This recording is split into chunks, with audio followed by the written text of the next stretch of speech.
Com 11 anos de idade, eu fumei meu primeiro cigarro de maconha, lá no Paraná. Estou contando a minha história, eu, padre Adriano Zandoná.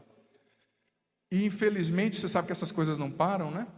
Com 13 anos, 12 anos eu comecei a fumar cigarro, a beber bastante. Com 13 anos eu conheci a cocaína. 14 eu conheci haxixe, entre outras drogas, que eu não vou nem ficar falando o nome para não aguçar a sua criatividade, mas eu usei de tudo. Resumindo, usei muita droga. E eu jogava handball no time lá da escola, pessoas maravilhosas, a minha técnica maravilhosa. Mas eu fui escolhendo o mal, gente. E você sabe que, infelizmente, a pior coisa, Dunga, eu fico com uma raiva, não, o padre não sente raiva. Ele sente rompantes, assim, momentâneos de ira. Não fica com raiva o quê, né? Gente, pô, claro que fica. Eu fico com uma raiva quando o cara fala hoje, maconha não faz mal, eu fumo mesmo, eu me arrebento na maconha. Ó, vai falar isso para quem não conhece, para cima de mim não, porque eu já me acabei por causa dessa porcaria. Eu sei o que eu tô falando. Eu fui pro fundo do poço por causa dessa porcaria. Para cima de mim, não. Não é? Eu entrei nas outras drogas por causa da maconha, a maconha me deixava leso e me abriu porta para um monte de coisa ruim. Se não fosse eu ter fumado aquele primeiro cigarro de maconha, eu talvez não tivesse morrido, quase morrido. Enfim, Dunga, e eu jogava handball, viajava para jogar, mas quando eu cheguei aos 15 anos, chegou num ponto que eu não conseguia mais dar conta ali da minha vida. E com 15 anos eu fui meio que expulso do meu time de handball ali por causa de droga. Depois eu fui expulso de uma escola por causa de droga. Só porque eu soltei uma bomba assim no banheiro e quase pegou o professor ali fazendo seu momento íntimo ali, né? Aquela bomba relógio com cigarro que vai apagando, apagando, puf! Não é? Eu era um menino muito comportado. Aí fui para uma segunda escola, queriam me expulsar também. Meu pai era amigo do diretor, conversou com ele, falou, não, pelo amor de Deus, deixa o menininho aí, né?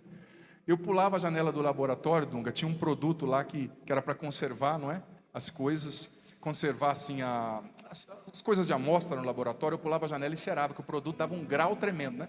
E ficava na minha cabeça assim, zum, barulho. Eu saía pro corredor da escola assim, tropeçando, o diretor me falava, onde você vai, Zandoná? Eu olhava para ele e falava, zum. Até hoje ele não entendeu, tadinho. Mas eu fui no fundo do poço, Dunga, no fundo do poço. E o que me toca muito o coração, eu entrei em coma também com 15 anos por causa de droga, minha mãe foi me buscar no hospital, não tem vergonha nenhuma de dizer, os padres estão aqui, você nos assistindo, eu vomitando igual um porco lá, minha mãe foi me buscar no hospital. Entrei no segundo coma depois por causa de droga e bebida, fui no fundo do poço. Mas o que toca o meu coração, que é a minha mãe, assim como a tua, eu chegava em casa de madrugada, chapado de droga, gente, chamando Jesus de Genésio. As minhas sobrinhas estão aqui hoje, elas ouviram a história, elas sabem o que eu estou falando. Muito drogado, eu usava muita droga, bebia muito uísque. Eu abria a porta da sala e encontrava minha mãe ajoelhada. Falava, o que você está fazendo aí, mãe? Eu via duas mães, para ser sincero, às vezes 3, às vezes 4, dependendo do estado. Ela falava, eu estou aqui rezando por você, porque você não nasceu nessa vida, Deus te criou para ser feliz. É isso que a minha mãe, com 1,58 m, falava para mim. Não foi?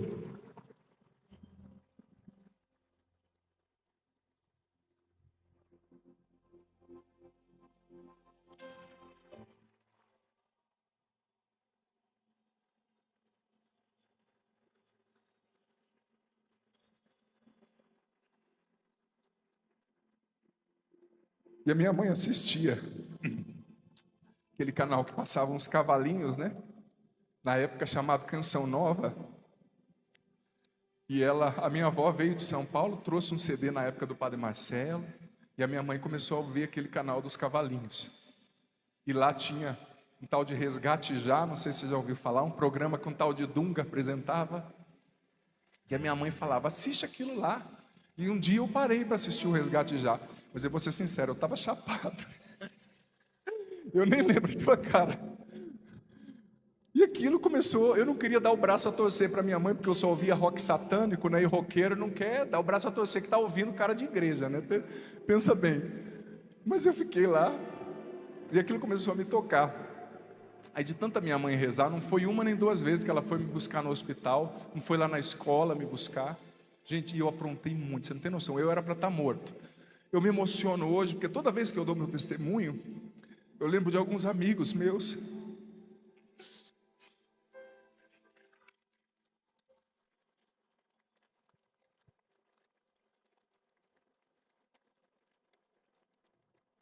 Para ser sincero, muitos já morreram, muitos. Na época teve um que cresceu comigo, não era nem tão amigo, mas que foi assassinado com 3 tiros na cabeça. outro que morreu de acidente, outro que depois de um tempo morreu de overdose. E depois, mesmo eu não estando perto, né, mas eu ficava sabendo, e cada um era uma dor, porque eles podiam estar aqui.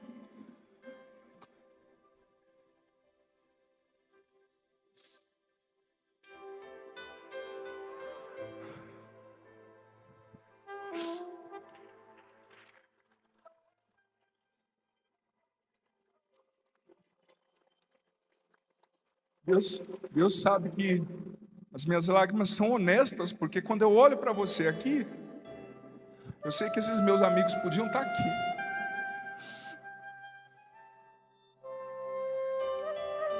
E eu fiz, em 1998, fui no meu primeiro encontro da igreja, me chamaram para ir, e eu vou ser sincero, eu fui por causa de uma menina, não estava nem aí por encontro, e lá nada me tocava o coração, nada. Mas na terceira palestra do dia, foi lá um maluco dar o testemunho, um ex-traficante. A hora que o cara pegou o microfone, eu falei, esse cara é diferente. Falando gíria, eu falei, esse é dos meus. E eu vi que Deus tinha mudado um traficante. Eu também estava vendendo droga já ali na minha região, né? Conhecia as bocas de fumo, tudo, essas porcaria, tudo.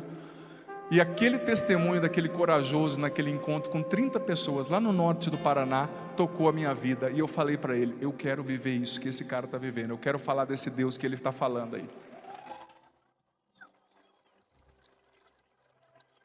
Uma semana depois, aí eu recebi duas coisas de uma menina do grupo de oração. Uma fita escrita assim, manter cativo o homem velho, de um tal de Dunga. Por isso que eu digo que eu tenho um respeito muito grande por você. E eu acho que todos os drogados convertidos da minha geração têm esse mesmo respeito.